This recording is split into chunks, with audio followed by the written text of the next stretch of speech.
O STF tomou uma decisão que ferra completamente o Bolsonaro, porque o tribunal formou maioria para estender o foro privilegiado, liquidando com a principal estratégia de Bolsonaro para tentar anular as suas condenações no futuro, porque Bolsonaro vai ser condenado. A gente sabe que a PGR e a denúncia já estão prontas para acontecer. O problema é que essa ação do judiciário vai provocar reações no legislativo, porque enquanto o judiciário quer estender o foro privilegiado, o legislativo quer encurtar. E aí que tá o pepino, porque toda essa situação vai culminar com a PEC da anistia, porque passa pela sucessão do Arthur Lira e vai arrastar o executivo, o governo federal para dentro dessa discussão. Mas eu quero saber a sua opinião sobre isso. Essa decisão do STF ferra gostoso o Bolsonaro? Quanto que você acha que isso vai impactar na relação entre Lula e Arthur Lira? Se você curtiu a decisão, deixa o like e se inscreva no canal. Essa decisão do STF foi formada pela maioria.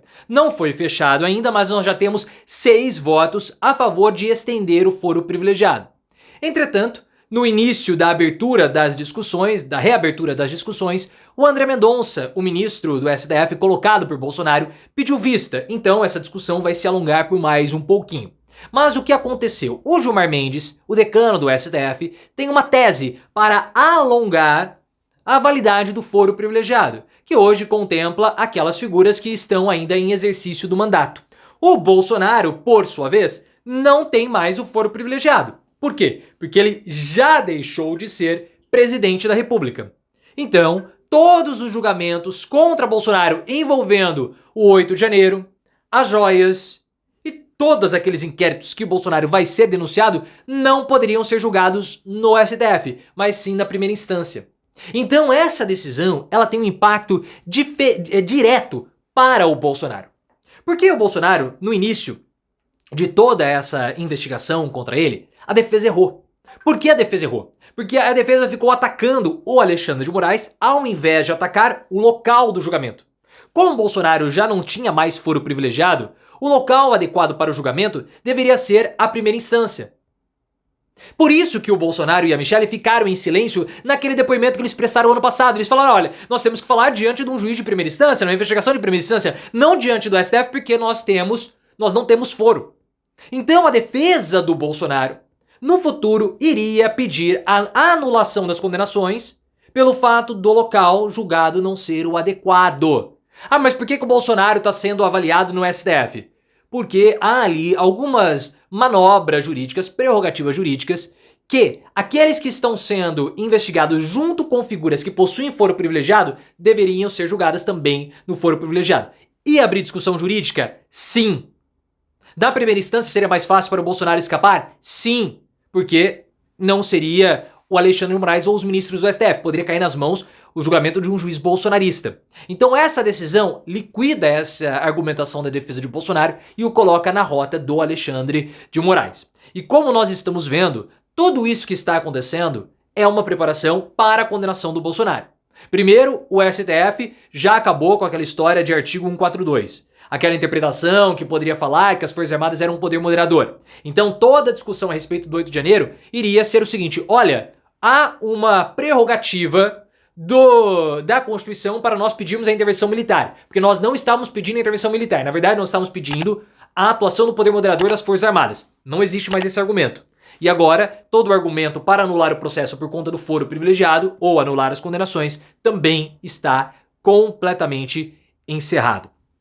Só que essa ação do STF vai provocar reações no legislativo.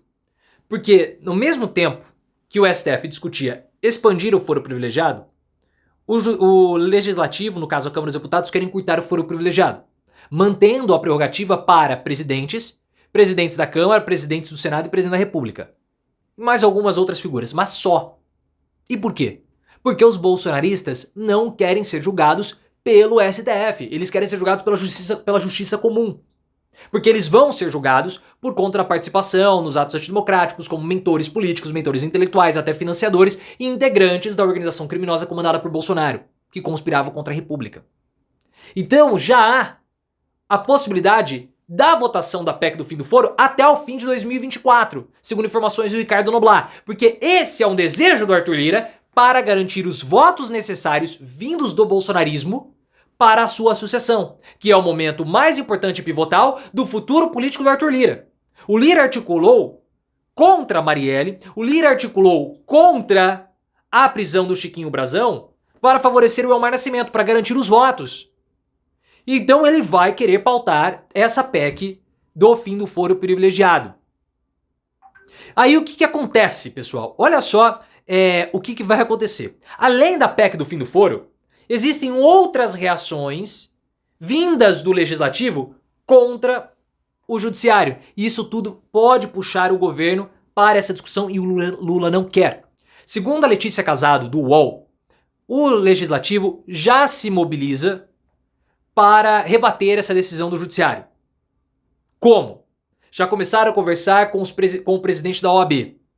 E existem outros projetos que podem ser pautados para retaliação, como, por exemplo, período determinado para a duração de mandato de ministros do STF. Existe um outro projeto que é o mais difícil de ser aprovado, que é que o Congresso poderia derrubar decisões do judiciário.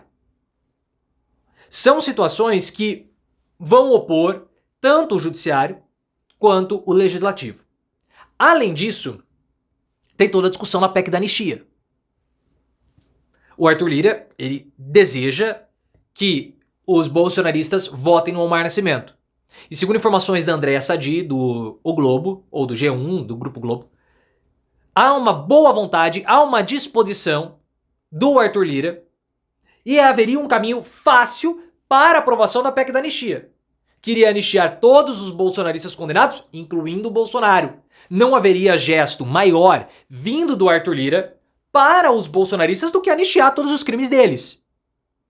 Essa PEC da anistia iria prosperar? Não. Seria aprovada no legislativo, mas o judiciário iria derrubar. Porque não existe benefício para aqueles que atentam contra o Estado Democrático de Direito. Existe já essa prerrogativa no caso do Daniel Silveira. Então o Lira faria a graça dele com os bolsonaristas, ganharia o voto, mas nada mudaria porque o judiciário iria derrubar. Qual o problema disso tudo? O problema para o Lula. Por quê? Porque o Lula não quer confusão com o Congresso.